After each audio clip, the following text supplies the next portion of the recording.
बंगाल की खाड़ी में एक चक्रवात आया हुआ है, रेड अलर्ट भी जारी है, चारों तरफ हाहाकार मचा हुआ है, लेकिन उसका नाम है मोंथा।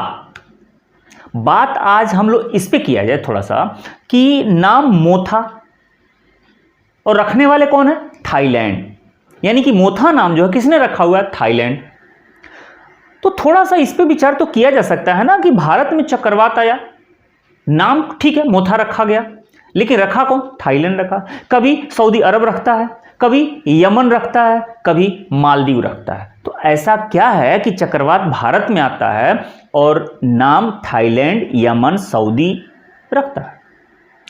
आप अगर जानते हो तो एक चक्रवात आया था हुदहुद। हुदहुद काफी तबाही मचाया था, बड़ा प्यारा सा नाम हुदहुद। एक गुलाब, तितली। तो कुल मिला के आज थोड़ा सा ये जानने की कोशिश किया जाए कि इनके नाम इतने प्यारे क्यों होते हैं, जबकि ये चक्रवात भयानक रूप लेके आता है और भारत में आता है तो नाम सऊदी, यमन, बांग्लादेश, थाईलैंड क्यों रखते हैं? तो सीधी सी बात, आइए सबसे पहले हम यही आपको बता दें कि चक्रवातों के नाम रखने की जो कहानी शुरू होती है 1953 ईस्वी से शुरू होती है। अटलांटिक महासागर के तट पे जो चक्रवात आता है उसका नाम सबसे पहले रखने की प्रथा की शुरुआत होती है। फिर इंडिया की बात किया जाएगा, ठीक है। तो आइए जरा ध्यान से देखा जाए कि क्या होता है, ये नाम क्यों रखे जाते हैं और क्यों इंडिया के चक्रवातों का नाम कोई दूसरा देश क्यों रखता है। तो सबसे पहले मैंने बताया ना कि अटलांटिक महासागर में आने वाले चक्रवातों के नाम रखने की प्रथा सबसे पहले शुरू की गई। एक विश्व संयुक्त राष्ट्र संघ की एक संस्था है WMO, ध्यान से देखिएगा, नाम है WMO, वर्ल्ड मेट्रोलॉजिकल ऑर्गेनाइजेशन। ये विश्व की संस्था है, ठीक है। इसने सुझाव दिया, किसको? देखिएगा, राष्ट्रीय हरिकेन सेंटर कहां स्थित है? मियामी में स्थित है। WMO सुझाव दे रहा है राष्ट्रीय हरिकेन सेंटर को कि भैया अटलांटिक महासागर के तट पे जो चक्रवात आते हैं उसका अब नाम रखना शुरू कीजिए। क्यों? क्योंकि आने वाले चक्रवातों को हम समझ सकें पिछले चक्रवातों के अनुभव से। जो चक्रवात आते हैं उनकी स्पीड क्या है, वह कितना भयानक रूप लेके आते हैं, कब आते हैं, किस कंडीशन में आते हैं। तो आने वाले चक्रवातों के लिए हम कम से कम अलर्ट तो हो जाएंगे, लोगों को हम अलर्ट तो कर देंगे। तो जाहिर सी बात उसका रिकॉर्ड रखना है, तो रिकॉर्ड कैसे रखा जाएगा? हम क्या लिखें? चक्रवात चक्रवात चक्रवात क्या लिखें रिकॉर्ड? तो इसलिए नाम रखने की प्रथा की शुरुआत होती है। कहां से? बता दिया, 1953 में पहली बार। और कौन? राष्ट्रीय हरिकेन सेंटर के द्वारा, ठीक है। किसके सुझाव पे? WMO के सुझाव पे। ये तो रही एक बात की शुरुआत कहां से होती है। अब पूरी दुनिया में यही काम करना था, तो पूरी दुनिया में यही काम करना था, तो पूरे विश्व में 6 सेंटर बनाए गए। 6 सेंटर याद रखिए, पूरे विश्व में सिर्फ और सिर्फ 6 सेंटर है और उसमें से एक सेंटर भारत में है। उसमें से एक सेंटर भारत में है, ठीक है। अब उसमें से जब एक सेंटर भारत में है तो देखिएगा, विश्व में चक्रवातों का नामकरण करने के लिए 6 विशेषीकृत क्षेत्रीय केंद्र बनाए गए। इनमें से एक सेंटर भारत में है। अब भारत में जो सेंटर, इसका मुख्यालय दिल्ली में, उसका नाम क्या रखा गया? IMD यानी कि इंडियन मेट्रोलॉजिकल डिपार्टमेंट, हिंदी में कहा जाए तो भारतीय मौसम विभाग। अच्छा, अब भारत में सेंटर हो गया, लेकिन पूरी दुनिया में जब सिर्फ 6 ही है तो सिर्फ उस स्पेशल देश के लिए तो है नहीं। अब उसके अगल बगल जितने भी चक्रवात आते हैं उसकी जिम्मेदारी किसकी होगी? उस सेंटर की होगी। यानी कि भारत की भी जिम्मेदारी, भारत के अगल बगल, वो पाकिस्तान हो, म्यांमार हो, बर्मा हो, श्रीलंका हो, चाहे जो भी हो, इनके तटों पे जो चक्रवात आएगा, इनके नामकरण की जिम्मेदारी, डाटा रखने की जिम्मेदारी किसकी होगी? भारतीय सेंटर। इतनी बात तो समझ में आ गई। लेकिन अभी भी एक मामला फंसा हुआ है कि इनके यहां चक्रवातों की जिम्मेदारी, नाम रखने की जिम्मेदारी भारत, लेकिन यहां तो मामला उल्टा है कि भारत ही के तट पे चक्रवात आ रहा है। अभी जो चक्रवात आया नाम है मोथा, तो हम पढ़ रहे हैं मोथा किसने रखा? तो मोथा रखा थाईलैंड ने। अब ये क्या मामला है, जरा उसको भी देख लिए, ठीक। अब ये जो भारत में सेंटर है, अब ये कैसे संचालित होता है, जरा इसे देखिएगा। इसका संचालन विश्व मौसम विज्ञान संगठन यानी कि WMO और एशिया एवं प्रशांत के लिए संयुक्त राष्ट्र आर्थिक एवं सामाजिक आयोग, जिसे ESCAP कहा जाता है, की देखरेख में भारतीय मौसम विभाग करता है। ये तो बात समझ में आ गई। ये उत्तरी हिंद महासागर में आने वाले, उत्तरी हिंद महासागर, ध्यान से देखिएगा, उत्तरी हिंद महासागर में आने वाले चक्रवातों का नामकरण करता है ये सेंटर, यानी कि इंडिया वाला, जिसमें अरब सागर आएगा, बंगाल की खाड़ी आएगी और उत्तरी हिंद महासागर तो आएगा ही आएगा। ठीक, ये बात क्लियर हुई। अब जरा देखिएगा ध्यान से, हिंद महासागर में जितने भी चक्रवात आते हैं उत्तरी हिंद महासागर में, उनमें 13 तटीय देश शामिल हैं। यानी कि इसमें सदस्य कितने हुए? 13 देश इसके सदस्य हैं। कौन कौन? देखिएगा, Bangladesh, India, Iran, Maldives, Myanmar, Oman, Pakistan, Qatar, Saudi Arab, Sri Lanka, Thailand, संयुक्त अरब अमीरात और यमन, इतने देश शामिल हैं। यानी कि इतने देशों की सीमा हिंद महासागर, उत्तरी हिंद महासागर के तट से टकराती है। अब जाहिर सी बात है, जब यहां तूफान आएगा, चक्रवात आएगा, तो इससे देश प्रभावित होंगे कि नहीं होंगे। अब इन देशों में जो चक्रवात आता है तो उसके नामकरण करने की जिम्मेदारी इंडिया वाले सेंटर को सौंप दी गई। लेकिन मामला अभी भी वही है, समझना यह है कि भाई इनके यहां का नामकरण करने की जिम्मेदारी इंडिया को है, तो इंडिया का नामकरण कोई थाईलैंड और सऊदी अरब क्यों कर रहा है? आइए उस पर भी देख लिया जाए। अब इन देशों, ये 13 देश हैं। अब 13 देशों से कहा गया कि भैया आप लोग 13 नाम हमको दीजिए। इंडिया वाले सेंटर ने, यानी क्षेत्रीय सेंटर जो इंडिया में है, उसने इन लोगों से 13 नाम मांगा। और 13 नाम 13 देश जब दे रहे हैं तो कुल संख्या कितनी हो जाएगी? 169, यानी कि 169। यानी कि 169 की लिस्ट पहले ही आ गई है कि चक्रवात आएगा तो इनमें से ही एक नाम रखा जाएगा।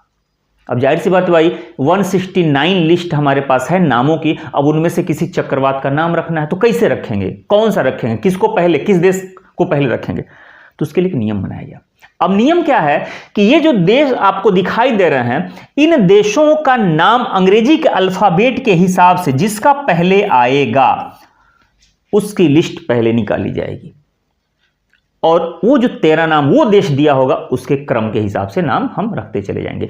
तो जब आप इसको देखेंगे तो सबसे पहले बांग्लादेश का नाम आता है। बांग्लादेश, यानी बांग्लादेश माने बी से, फिर उसके बाद से इंडिया आई से, फिर ईरान आई से, फिर Maldives M, Myanmar M, Oman O, Pakistan P, Qatar Q, Saudi Arab S, इसी तरीके से क्रम से आता है। और यह शुरुआत हो रही है 2004 में।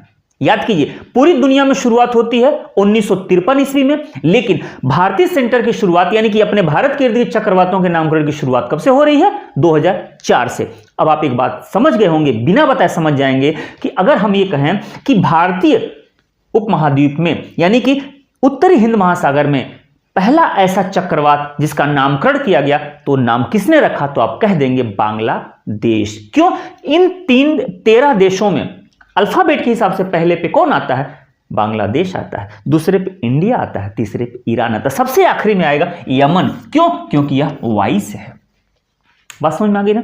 अच्छा, अब बांग्लादेश ने जो नाम रखा था ना, जो बांग्लादेश 2004 में सबसे पहला जो नाम रखा था ओनिल, बांग्लादेश ने पहला जो नाम रखा था ओनिल रखा था। 2004 में जब ये प्रक्रिया शुरू हुई उसके बाद पहला ही चक्रवात आ गया तो बांग्लादेश ने नाम रखा ओनिल। ठीक है, तो खैर ये सभी लोगों ने 13 के नामों की लिस्ट इंडिया के पास पहुंचा दिया। अब वो सब कुछ है। अब चक्रवात जब आता है तो अल्फाबेट के हिसाब से जिस देश का क्रम आता है उसी देश की लिस्ट निकाली जाती है, उसी लिस्ट के हिसाब से वो नामकरण होता चला जाता है। 169 नाम हैं। अब वो नाम हुदहुद, मोथा, तितली, गुलाब, ये क्यों पड़ता है, जरा इस पे भी नजर दौड़ा लिया जाए। ठीक है, अब देखिए, ये जो सभी देशों से हमने 13 की लिस्ट ले ली, कुल कितने हो गए? 169 नाम मैंने बता ही दिया।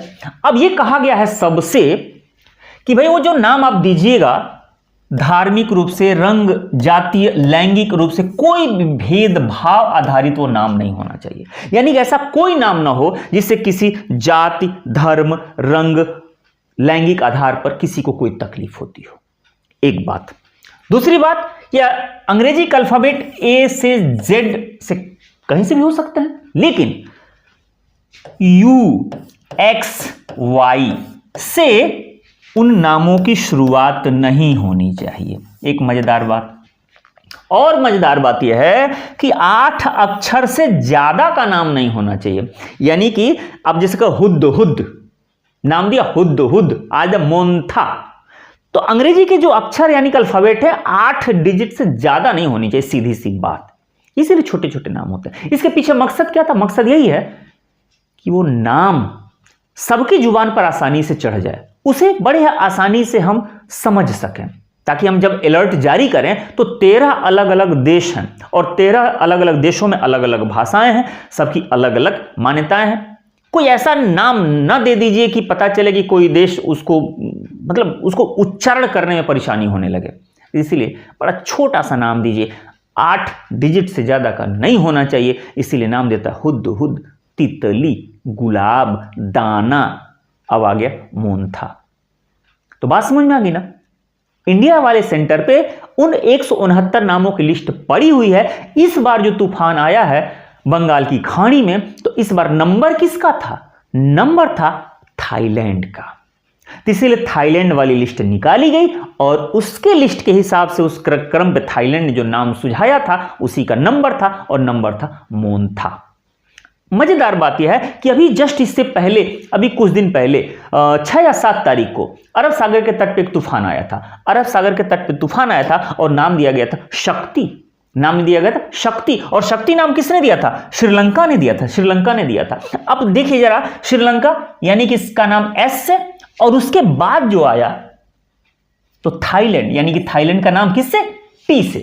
क्रम से चल रहा है कि नहीं चल रहा है? यानी कि इसके बाद अगर कोई चक्रवात आएगा अपने इर्द गिर्द कहीं भी, तो उसका नामकरण यूएई यानी कि संयुक्त अरब अमीरात की लिस्ट से देगा। उसके बाद अगर कोई आएगा तो सीधी सी बात है यमन की दिया हुआ नाम रखा जाएगा। ये जरा ध्यान से देखिएगा। अभी 2024 में ये जो चक्रवात आया था, ये रेमल नाम आया। रेमल मई 2024 में आया। नाम किसने दिया था? ओमान ने, यानी कि देखिएगा अल्फाबेट ओ। उसके बाद जो चक्रवात आया तो नाम दिया गया असना। किसके द्वारा दिया गया? पाकिस्तान। तो देखिएगा अल्फाबेट है पाकिस्तान यानी कि पी। उसके बाद चक्रवात आया था अक्टूबर में, नाम है दाना। दाना चक्रवात नाम किसने दिया? कतर ने। तो कतर यानी कि क्यू से है। उसके बाद से फेंगल चक्रवात नाम किसने दिया? सऊदी अरब ने, यानी कि एस से। अब उसके बाद चक्रवात आया है शक्ति। तो शक्ति नाम किसने दिया? श्रीलंका ने। अब उसके बाद है मोंथा यानी कि थाईलैंड यानी कि टी से। तो ये जो अल्फाबेट है, इसी अल्फाबेट से हमें चलना होता है। बांग्लादेश, इंडिया, ईरान, सब कुछ है। तो अभी मैंने बताया ना कि संयुक्त अरब अमीरात, इसके बाद जो भी नाम आएगा संयुक्त अरब अमीरात के द्वारा दिया गया नाम, फिर उसके बाद से यमन के द्वारा दिया गया नाम होगा, फिर उसके बाद से चक्रवात आएगा तो फिर हम लोग शुरू कर देंगे, यानी कि बांग्लादेश, फिर उसके बाद से इंडिया, फिर उसके बाद से ईरान, मालदीव, ऐसे हम लोग चलते रहते हैं। बात समझ में आ गई ना? तो ये मोंथा नाम है। मोंथा का शाब्दिक अर्थ होता है सुगंधित फूल। और जो कुछ भी दिया गया है नाम है, सब सारे नामों का अर्थ बड़ा ही खूबसूरत होता है। मतलब क्या है? मतलब एक उसका रिकॉर्ड रखा जा सके, आसानी से समझा जा सके। तो उम्मीद करता हूं कि आपको भी मेरी बात समझ में आई होगी कि नामकरण कैसे होता है, क्यों नाम कोई दूसरा देश रखता है। सब कुछ क्लियर हो गया होगा, और अगर क्लियर हो गया होगा तो कमेंट करके जरूर बताइएगा। फिर अगले वीडियो में उम्मीद करता हूं कि अगर आप सब कुछ अच्छा लगा होगा तो अगले वीडियो में ये भी बताऊंगा कि दुनिया के अलग अलग देशों में जो चक्रवात होते हैं, किसी का नाम हरिकेन, किसी का नाम टाइफून, किसी का नाम टॉर्नेडो क्यों पड़ता है। मिलते हैं ऐसे मजेदार टॉपिक के साथ, वीडियो के साथ। तब तक आप अपना ख्याल रखिए। Bye bye.